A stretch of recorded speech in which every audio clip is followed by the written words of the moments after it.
Très bien les gars, nous sommes arrivés à vendredi. Je suis vraiment désolé que nous soyons en retard aujourd'hui. Cela a été une journée folle et cela semble devenir de plus en plus fou. Alors nous allons d'abord revenir directement à notre série parce que nous avons laissé sur un cliffhanger. Nous avons montré côte à côte le président actuel Emmanuel Macron et une personne qui est censée être le neveu de Brigitte et le neveu de sa femme, mais ces deux personnes qui ne sont pas censées être liées d'une manière ou d'une autre ont l'air beaucoup se ressembler. C'est juste une coïncidence. Vous vous rendrez vite compte qu'il y a beaucoup de coïncidences étranges qui ne cessent de se produire quand il s'agit des Macron et de leurs antécédents mystérieux.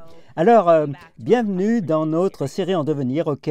Ok, pour récapituler brièvement le dernier épisode que nous avons appris que les camarades de classe d'Emmanuel Macron l'ont décrit comme un peu mystérieux. Personne ne savait ce qu'il faisait en dehors de ses cours. Il ne faisait partie d'aucun club. Personne ne savait rien de lui.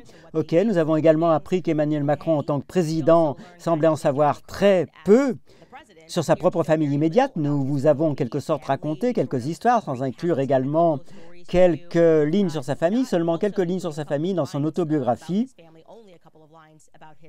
tout en ayant beaucoup plus à dire sur la famille de Brigitte. Sa famille semble aussi éloignée de lui que lui d'eux ou d'elle, refusant de parler de lui. Et son frère biologique a dit à un collègue de travail qu'Emmanuel était son cousin germain et que c'était avant qu'il ne devienne président, donc il l'était.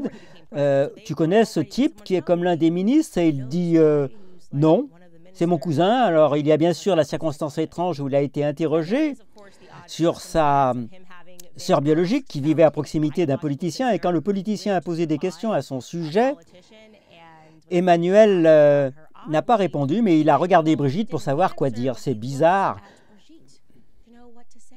Maintenant, le seul membre de la famille qui semble avoir du temps d'antenne d'Emmanuel Macron, la personne dont il semble à l'aise de discuter publiquement et montrer de l'affection pour sa grand-mère. Ok, sa grand-mère était une femme nommée Germaine,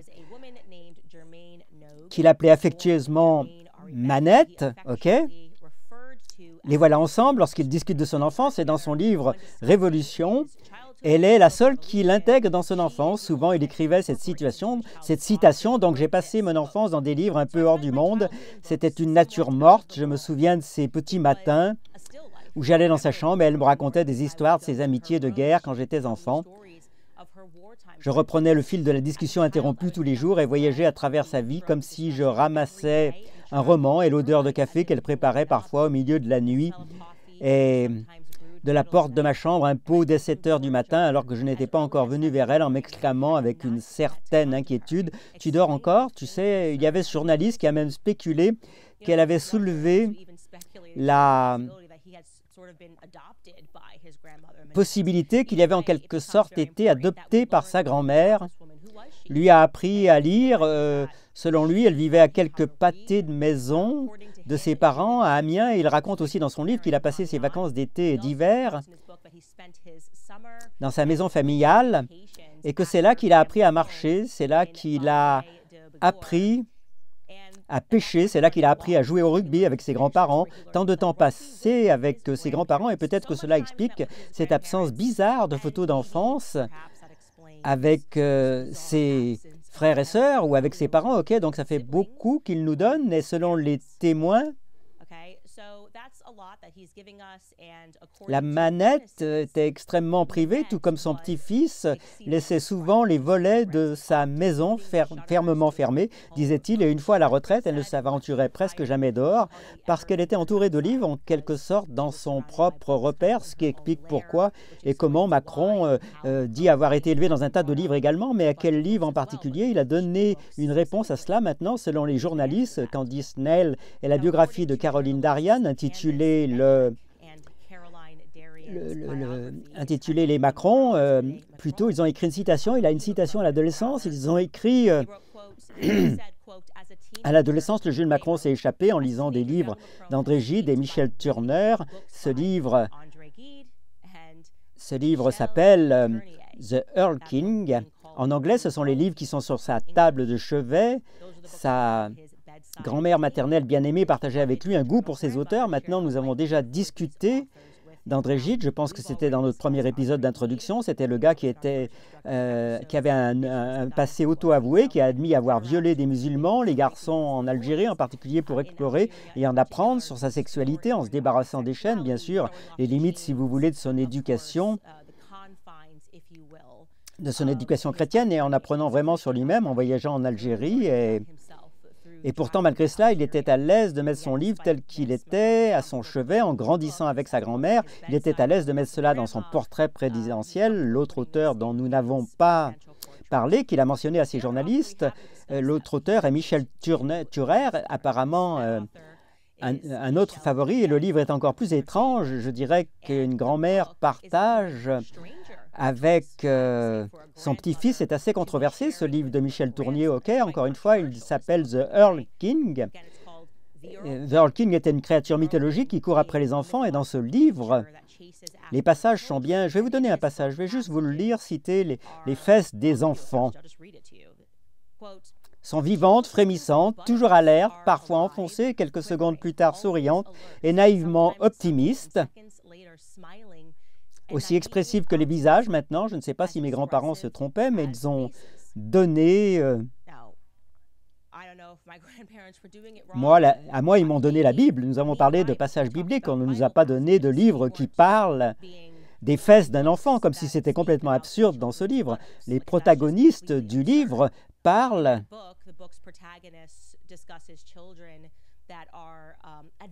d'enfants qui seront avancés pour leur âge, et ceci est une citation de ce livre.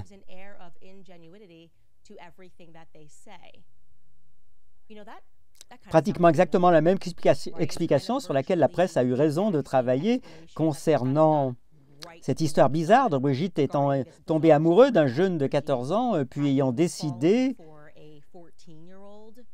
de l'épouser quand elle avait 39 ou 40 ans, s'engageant sur ce chemin vers le mariage. Ils ont dit, rappelez-vous, Akron, c'était comme, malgré le fait qu'il était un petit garçon, il était tellement avancé intellectuellement, rappelez-vous qu'il était un virtuose. C'est vrai, il était Mozart. Ne comprenez-vous pas qu'il n'était pas comme les enfants ordinaires, même s'il était si jeune, que nous ne voulons pas de vous pour y penser, ouais. Ce deuxième auteur donne cette explication qui n'est pas une explication, c'est une explication qui n'aurait jamais dû être acceptée de toute façon. Je devrais vous dire que la manette est morte le 13 avril et je suis désolé, mais j'ai oublié d'écrire la date ici. Je veux dire que c'était en 2021, nous allons corriger cela, mais le fait est que c'était aussi le 13 avril, un jour où Brigitte Macron est née. C'est aussi le même jour que le programme MK Ultra de la CIA a pris naissance. Et si vous avez regardé ma nouvelle série, c'est que je suis à la limite obsédé par l'idée d'apprendre tout ce que je peux sur le programme MK Ultra. Et ce n'est pas une discussion qui devrait avoir lieu uniquement en Amérique. Vous savez, apprendre les programmes de nos États profonds, ces programmes très réels qui ont existé et que nous ne voulons pas aborder à l'école, est un processus terrifiant. C'est l'une des raisons pour lesquelles je fais régulièrement la promotion de ce livre Chaos, parce qu'il m'a plongé dans une nouvelle réalité consistant à comprendre à quel point nos gouvernements ont été mauvais. Et je dirais qu'il n'y a pas de complot ici. Le MK Ultra était réel, le gouvernement était obsédé par tous ces différents programmes. Vraiment, le but principal est d'essayer de conditionner le cerveau, d'essayer de laver le cerveau des gens parfois par l'isolement, ce qui ressemble à Emmanuel Macron qui a passé une tonne de temps isolé tout au long de son enfance, psychologiquement, par l'isolement, par la drogue. Vous savez, le LSD drogue les gens pour voir s'il pourrait les amener à commettre des crimes ou à commettre d'autres actes involontairement, essayant essentiellement d'établir un candidat mandurien, quelqu'un qui répond au fait à faire ce qu'ils veulent qu'ils fassent, sans se demander s'ils pouvaient contrôler et utiliser cela d'ailleurs comme une sorte d'arme, comme je l'ai dit. Il est si important que les gens en apprennent davantage sur ce programme MK Ultra, les différents noms qu'il a pris, comme cela a commencé, plutôt que lorsqu'il a été nommé programme MK Ultra et a continué plus loin et a demandé si vous croyez vraiment qu'en disant qu'ils l'ont simplement interrompu, il n'était tout simplement They just were no longer interested in drugging soldiers and trying to see if they could kill people and programming. Et essayez de voir s'ils pouvaient tuer des gens et programmer des gens. Demandez-vous si vous croyez que votre gouvernement, qui était capable de ce genre de mal, était également capable de vous dire la vérité. Une fois qu'ils ont été arrêtés, ils ont simplement arrêté le programme et ont ensuite reconnu que la majorité des documents relatifs à ce programme avaient été détruits de ce programme. Et beaucoup ont dit que cette personne serait rejetée comme mauvaise ou folle ou mentait, et un élément de ce programme était bien sûr les perversions sexuelles, comme commettre une agression sexuelle afin d'établir ensuite comment cela affecte le psychisme de quelqu'un. Des choses vraiment mauvaises. D'abord, maintenant plus tôt, je vous ai dit que les prétendus parents biologiques de Macron que vous voyez ici à l'écran avaient des emplois intéressants. Dès le départ, son père, Jean-Michel Macron, était psychiatre. Et oui, bien sûr, nous savons avec certitude que les psychiatres, j'ai fait des choses mauvaises, des choses très mauvaises au fil des ans. Ça ne me fait même pas commencer. Avant de commencer, je devrais en fait commencer à parler de qui était Sigmund Freud et à quel point il est troublant qu'il soit enseigné dans nos systèmes scolaires ici en Amérique comme une sorte de héros qu'il a traversé la psychiatrie moderne. Ouais, quelle percée et quelle contribution a-t-il apporté? À nouveau, nous ferons une pause et en parlerons dans un épisode différent pour ne pas nous perdre, mais oui, papa CR était psychiatre et sa mère Francis, elle est très importante. Là à droite, c'était une pédiatre. Quel combo absolu pour Emmanuel Macron qui a grandi assez intéressant.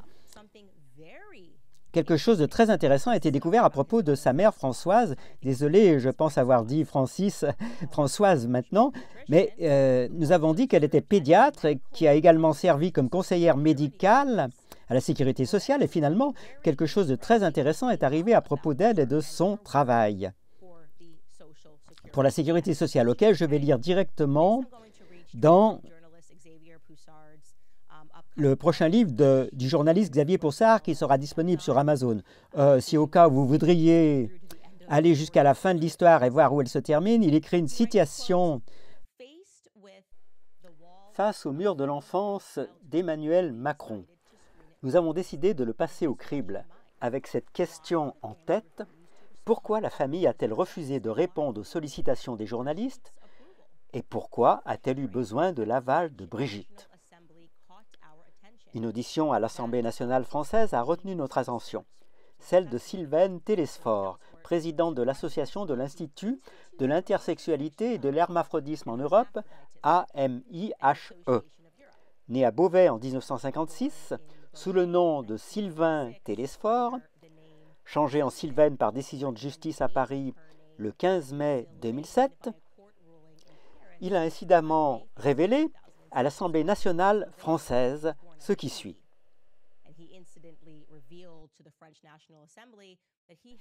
Qu'il avait été soutenu administrativement dans sa transition de genre par un médecin-chef de la caisse primaire d'assurance maladie, le docteur Françoise Macron, c'est-à-dire la mère d'Emmanuel Macron. Donc une personne qui a fait une transition témoigne soudainement et dit en fait, ouais, la personne qui m'a aidé à faire ça était le docteur Françoise Macron, ne m'a pas réellement aidé dans cette transition. Donc nous savons que cela a eu lieu, qu'elle était impliquée dans l'accompagnement des transitions de genre.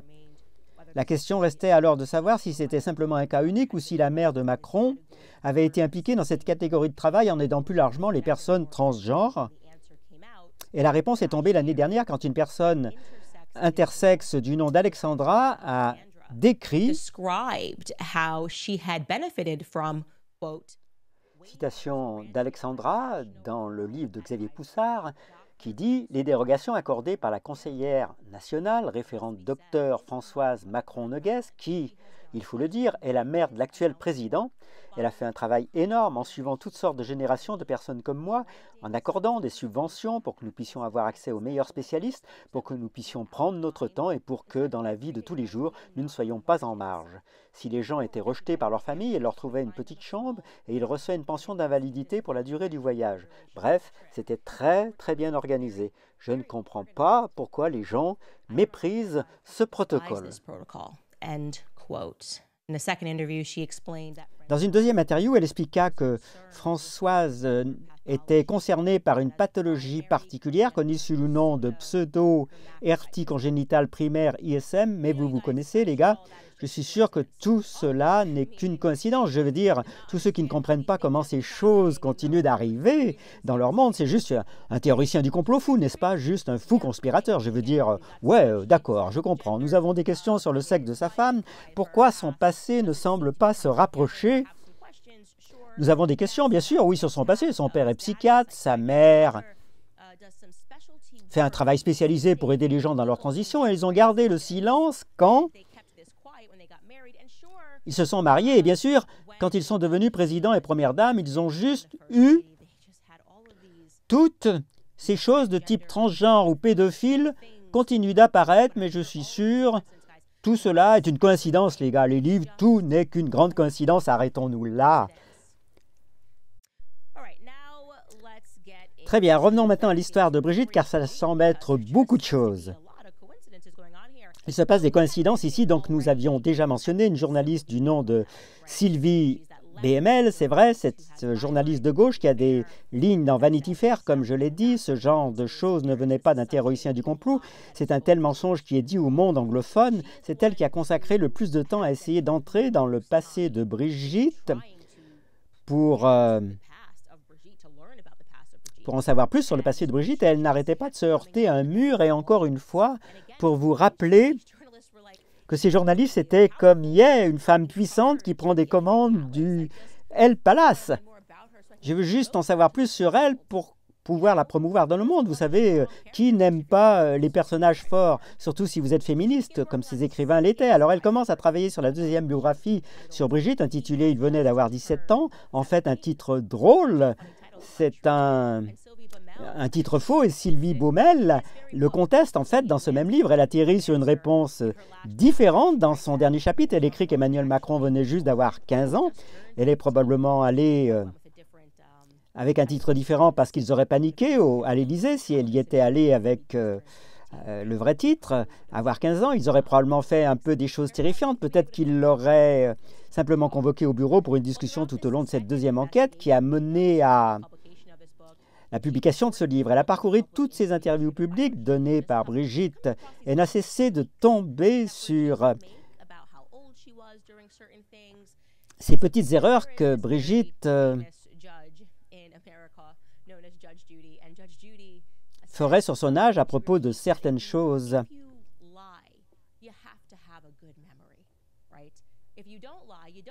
Ayez une bonne mémoire parce que c'est juste vrai, donc vous n'avez pas besoin de vous dire « Oh, qu'est-ce que j'ai dit à cette personne? Qu'est-ce que j'ai dit à avoir fait toutes ces petites erreurs? » Donc une erreur que Brigitte a commise dans cette longue interview biographique qu'elle a donnée au magazine concernait sa sœur aînée, sa défunte sœur Marie Von, décédée dans un accident de voiture qu'elle transportait sa sœur avec elle tous les jours de sa vie. Elle a également déclaré que sa nièce était décédée 1 an plus tard, à l'âge de 6 ans. Donc Xavier Poussard était très troublé par cela tout de suite. Sylvia Baumel a pu déterminer qu'en fait non, elle n'avait pas 6 ans lorsque sa sœur est décédée, elle avait 8 ans maintenant, c'est juste une différence de 2 ans. Mais je pense qu'à l'âge de 8 ans, si quelque chose d'aussi important arrive dans votre vie, vous ne gâchez pas vraiment la date de 2 ans comme cela le ferait. Un souvenir très brut, mais peut-être que c'était juste une erreur concernant cette deuxième personne qui, selon elle, est décédée. La nièce qui serait décédée 1 an plus tard, donc ce serait de gros décès dans la famille. Il allait justement, je ne vois cela nulle part, et il a pensé que c'était étrange parce qu'il y avait tellement d'écrits sur les nièces de Brigitte et pourtant il n'y avait aucune mention d'une personne décédée nulle part. Alors il a fait des recherches sur Brigitte to Work et finalement il a pu confirmer en visitant un terrain familial que Brigitte avait... mais la famille de Brigitte savait qu'il y avait une nièce nommée Sylvie qui était décédée suite à une opération chirurgicale en 1996, d'accord? Très bien. Mais c'était près de 6 ans après que sa sœur Marie Von soit décédée. Pas 1 an, mais 6 ans maintenant. Ce n'est pas une énorme différence? Alors que se passait-il de toute façon? L'objectif principal de Sylvie Baumel dans ce deuxième livre était vraiment d'essayer d'en savoir plus sur le premier mari de Brigitte, André-Louis Osière.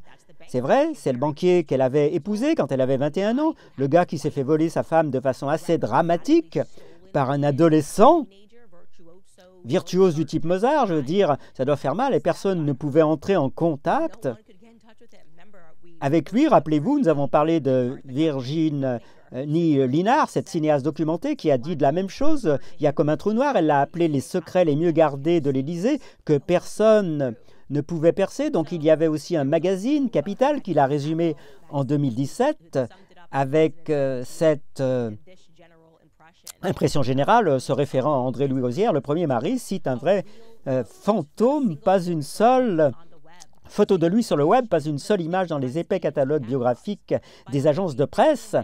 À peine mentionné sa carrière de banquier, ce qui est arrivé à l'ex-mari de Brigitte Macron. Alors, après avoir renouvelé son enquête, Sylvie Baumel a également fait remarquer à quel point il était étrange que cet homme, qui avait travaillé dans 2 grandes banques, dont l'une était créditeur, ait apparemment quitté l'industrie sans laisser de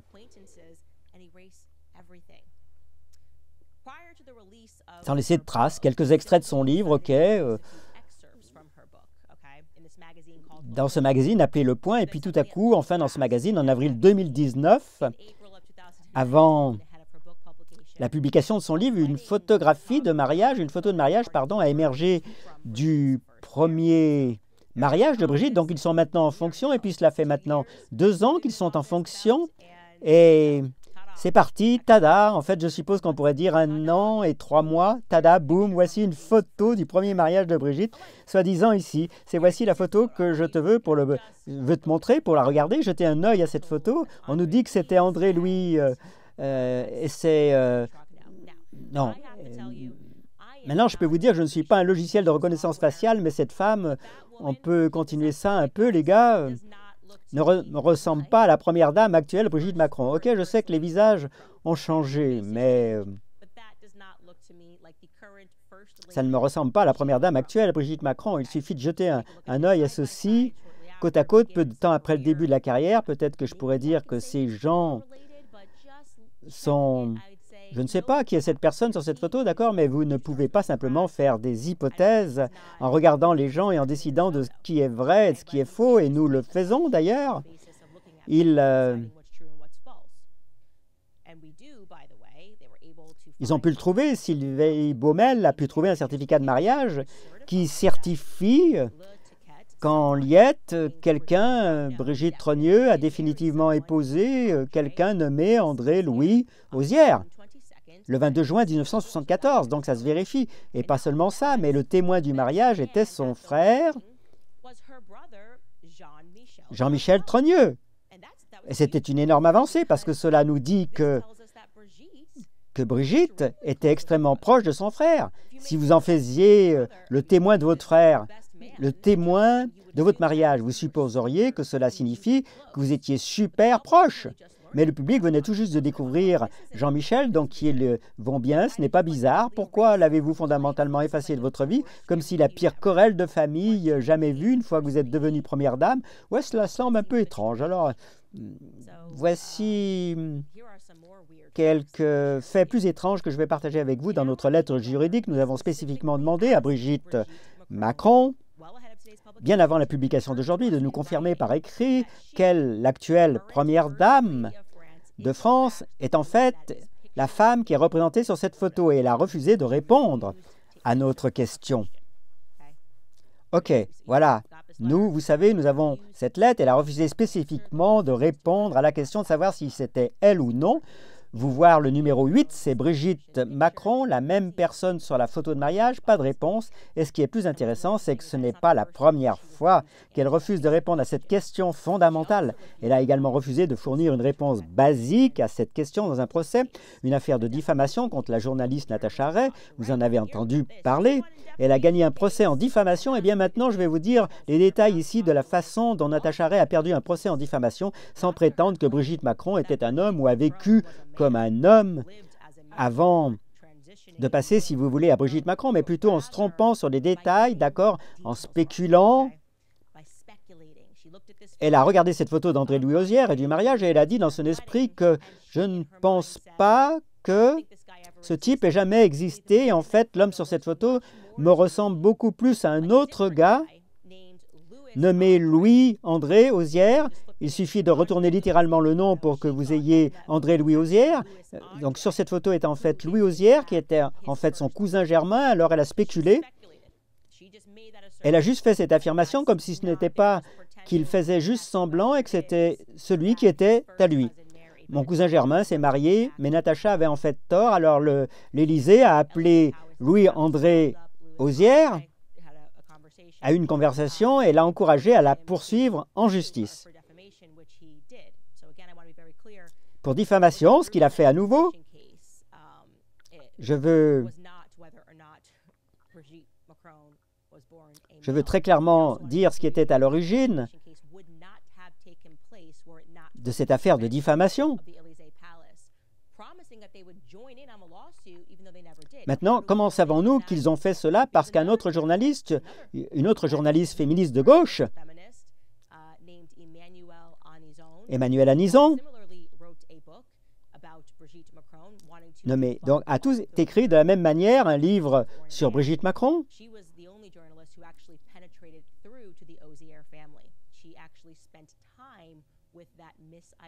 Voulant démystifier toutes les rumeurs sur le fait que Brigitte était née homme ou non, John Lees avait une femme nommée Catherine.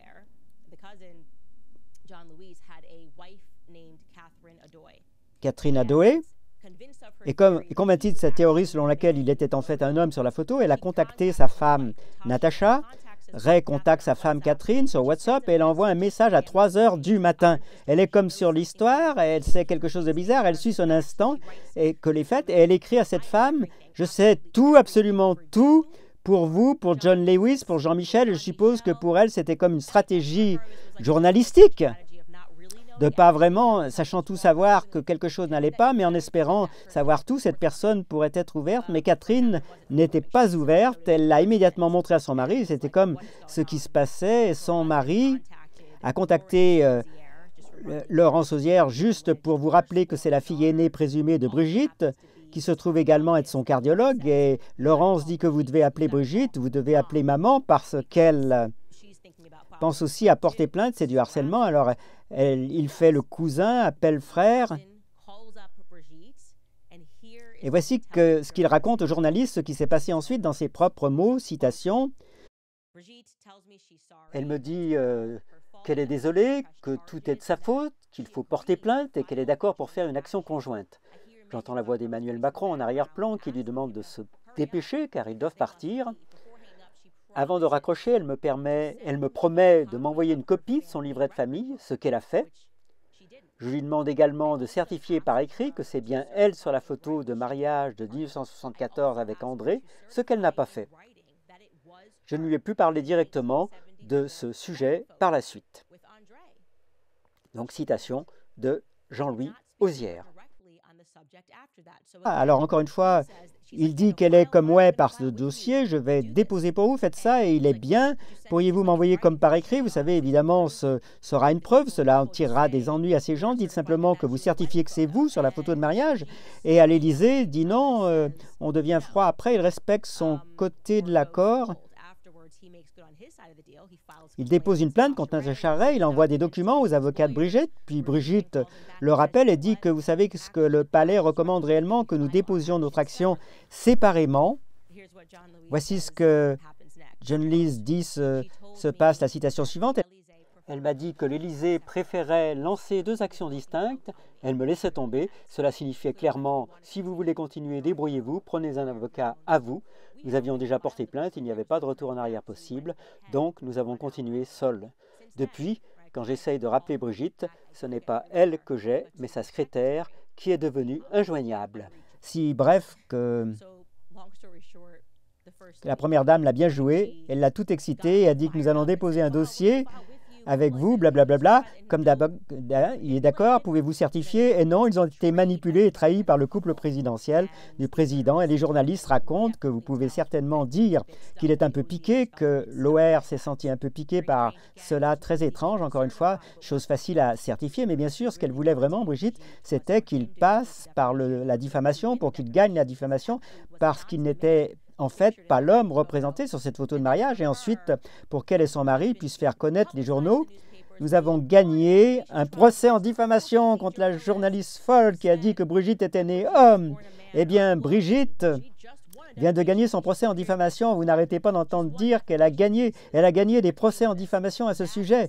C'est comme ça qu'il procède, encore une fois, après les détails, mais pas le fond de ce sur quoi les gens enquêtent maintenant. Vous devez comprendre que, par maintenant en France, Internet était en feu, avec des complots, je veux dire, et avant tout, où diable est le premier mari, où est André-Louis Ozière? Eh bien, le destin l'a voulu peu de temps après que Sylvie Baumel a publié son livre sur le sujet. Le 8 octobre 2020, tout à coup, Tiffen, la deuxième fille, annonce dans un magazine hebdomadaire qu'en fait son père est déjà mort il y a 1 an, en fait en 2019. Les gens commencent à faire des relations publiques et maintenant elle est comme en fait, il est mort il y a 1 an. Voici la citation qui a été publiée dans Paris Match, annonçant que quelqu'un a dit que mon père est mort, je l'ai enterré le 24 décembre 2019 dans la plus stricte intimité. C'est pratique. C'est vrai que je ne connais pas le premier mari de la première dame, sur lequel tout le monde commence à s'intéresser. Il tombe mort juste au moment où les gens réalisent que quelque chose se passe ici. Je dirais que c'est remarquablement pratique pour la famille Macron. Aussi d'ailleurs, c'est un peu bizarre, mais Tiffen annonce la mort de son père dans le magazine Paris Match, dont nous savons que Paris Match est contrôlé dans une certaine mesure par Mimi Marchand. C'est l'un des endroits où elle publie des photos et des histoires particulières. Ce qui est encore plus étrange, c'est que Tiffen s'est trompée sur les détails de la mort de son père. Ouais, n'est-ce pas vraiment bizarre? Il n'a pas été enterré. Du tout, il a été incinéré. Et sa date de crémation n'était pas le 24, comme elle l'a dit, mais 4 jours plus tard. Le 28 décembre, comme c'est étrange. Peut-être que le journaliste vient de faire une erreur. Une autre coïncidence étrange se produit dans cette saga New Ending maintenant. Comment savons-nous les dates réelles? Revenons à ce cousin Germain, souvenons-nous de ce cousin Germain, pas très content de cette famille, ok, André-Louis a senti que cela avait été brûlé par le couple présidentiel et a déposé cette plainte, donc il s'est ouvert au journaliste Emmanuel Anison à propos des funérailles, donc apparemment The Story Goes qu'il avait encore reçu un appel de la sœur André, c'est son cousin Germain l'informant du décès et qu'il y allait y avoir des funérailles rapides. Il a fourni au journaliste le livret qui a effectivement été distribué lors de ces funérailles très rapides. Et je vais vous dire que c'est un choix très étrange pour une photo nécrologique. Voilà, on y va. André Ozière, d'une cérémonie en cours qui, pour téléphoner, s'est trompé de date par accident. Je suis sûr, 28 décembre 2019. Je vais dire qui aurait annoncé ça d'ailleurs 1 an après. C'est juste fou. Et puis en bas, là, je crois que ça veut dire notre ami, notre frère, notre compagnon, notre grand-père et notre papa. Là, c'est maintenant même pour un journaliste d'extrême gauche qui n'est pas encline aux théories du complot, même pour Emmanuel Anison, ça lui a semblé être un choix très bizarre, ou une photo, ou une annonce de décès. Alors elle lui a demandé carrément, comme ça, est-ce que je veux dire, c'est bizarre, qu'est-ce qui se passe? Qu'est-ce qui se passe avec ce choix de photo? Et la cousine lui a dit, John Lees lui a répondu et a dit, citation, « Je pense que c'était la seule photo qui est apparue. Ils sont allés en chercher une pour les funérailles parce que toutes les autres avaient été détruites. » Détruites. Je suis Emmanuel Muse. Je ne suis pas Natasha Ray, mais je suis toujours un peu perplexe quant à savoir ce qui reste dans la vie d'un homme en image, à part sa photo de mariage. C'est une photo de lui en maillot de bain pour illustrer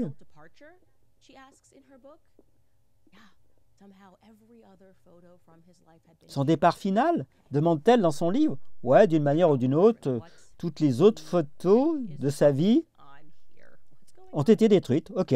Alors vous vous demandez probablement ce qui se passe ici. C'est pourquoi tant d'autres journalistes couraient après leurs histoires et ils donnent cette information à Emmanuelle Anison parce qu'elle est beaucoup plus une journaliste grand public. Il lui donne également accès à un groupe Facebook. Il est comme sinon cet homme a existé et il est rempli de l'ancien collègue de travail de John Lees de la banque où il a réellement travaillé et il l'aide à apaiser ses soupçons dans ses doutes sur le fait que cet homme n'a peut-être même jamais existé. Et voici comment Emmanuel conclut lui-même le chapitre de l'histoire de ses recherches. Et il s'agit encore du mari, ou du premier mari de Brigitte, André Louis. Elle a écrit, Emmanuelle Anison, donc, une citation. « Ses sœurs ne voulaient pas me parler, ni ses enfants, alors j'ai appelé quelques anciens collègues via des groupes Facebook d'anciens banquiers. Tous parlent avec enthousiasme de Dédé, gentil, culte de la politesse, qui parlait beaucoup de ses enfants, qu'il adorait, Dédé qui fumait trop, qu'il sentait seul, dévasté.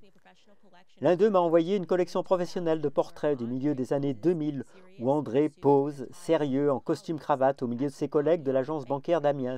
Le marié de 1974 est bien reconnaissable, même s'il a commencé à perdre ses cheveux. Ses collègues sont restés en contact les uns avec les autres après la retraite, pas lui qui a coupé les ponts, avec eux aussi. André Ozière a disparu du champ des radars. Alors, pour ma part, j'ai essayé de contacter des membres de la famille Ozière, mais personne n'a voulu répondre. Suzanne Spray, la première femme de John Lees Ozière, n'a même pas, quand je lui ai dit que j'étais intéressé par Brigitte Macron, ah oui, non merci, monsieur, oh non, non, merci, au revoir. Cliquez. D'ailleurs, John Louise, qui a assisté aux funérailles, lui a dit que cela a eu lieu, citation, seulement 4 jours après le décès. Aucune information n'avait fuité dans les journaux. L'Élysée voulait que cela se fasse rapidement. Il semble qu'Emmanuel Macron s'est personnellement impliqué pour faire en sorte qu'il fasse les funérailles express organisées le matin et en toute hâte le matin à 8h30. Avant l'heure d'ouverture, pour éviter les journalistes, le livret avec la photo a été déposé sur les chaises. Une douzaine de personnes étaient présentes, assises dans des clans séparés. D'un côté, les sœurs d'André. De l'autre, les 3 enfants de Brigitte, Lorraine et Sébastien n'ont pas assisté aux compagnons d'André. Je suppose que cela signifie comme un partenaire, peut-être que quelqu'un qui était en relation avec mais jamais marié était également là à une certaine distance. Tôt, après 20 minutes, la cérémonie était terminée et tout le monde est sorti immédiatement après. Je suis allé avec les autres enfants et les sœurs d'André pour un café et un membre du personnel de sécurité. Nous avons monté la garde à l'extérieur, nous avons fini par les laisser entrer parce qu'il faisait si froid, l'atmosphère était lourde et tout le monde est parti rapidement après. Ok, les funérailles sont très rapides. Pourquoi l'Élysée est-il impliqué aussi, les gars? N'est-ce pas un peu bizarre? Par respect fondamental, elle n'irait pas aux funérailles d'un homme avec qui elle a été mariée pendant 32 ans. Alors l'Élysée s'est impliqué pour que ça reste chut, mais ils n'ont pas assisté aux funérailles. Ça sonne bien le père de vos enfants et aussi c'est incroyable. Selon le cousin germain John Lewis, aux funérailles, il a parlé au partenaire d'André qui lui a dit qu'il avait trouvé des billets pour l'Afrique dans la poche de la veste d'André et une grosse somme d'argent dedans. Il a dit en 10 ans qu'il avait vidé ses comptes en cachette. Il rêvait tellement d'aller en Afrique. À nouveau, ok, très bien les gars, qu'est-ce qu'on doit en penser? C'est très bizarre. Pour l'amant de quelqu'un, quel que soit le nom qu'on lui donne, de dire que ce qui est réellement arrivé à André Lewis, qui a été incinéré très rapidement, même si sa fille dit qu'il a été enterré, ce qui dit accidentellement, il a été enterré. Parfois, vous mélangez ça, ce qui est réellement arrivé à André Louis, devenir un reclus tout d'un coup sans fréquenter ses anciens amis de banque des années 70. Comment toutes ces photos de lui ont-elles été soudainement détruites? Il n'en reste qu'une de lui. Il a 2 photos. Voici moi au mariage et me voici sur une plage dans mes malles. Et ce sont les seules photos disponibles de ma vie. Cela ne semble-t-il pas être une destruction systématique? Je ne peux pas penser à aucune circonstance où ce serait le cas. Les photos disparaîtraient comme ça. Gardez toutes les photos de vous dans votre enfance dans une maison. Est-il réellement mort? Est-il réellement mort? Est-il mort? S'est-il échappé à l'aide de l'Élysée? A-t-il essayé de s'échapper, mais l'Élysée est intervenue? L'imagination peut certainement se déchaîner en ce moment. Nous ne pouvons rien confirmer, évidemment. Ce que je peux vous dire, c'est que curieusement, une autre journaliste nommée Sophie Desdier a rapporté dans un numéro de 2022 de Paris Match, qui a été publié, qu'André Louis a terminé ses jours dans une clinique psychiatrique avec un garde à sa porte, supervisé par Alexandre Benalla. C'est un personnage très controversé, le chef d'état-major de la sécurité notoire de l'Élysée, qui s'est retrouvé dans un énorme scandale connu sous le nom de Affaire Benalla.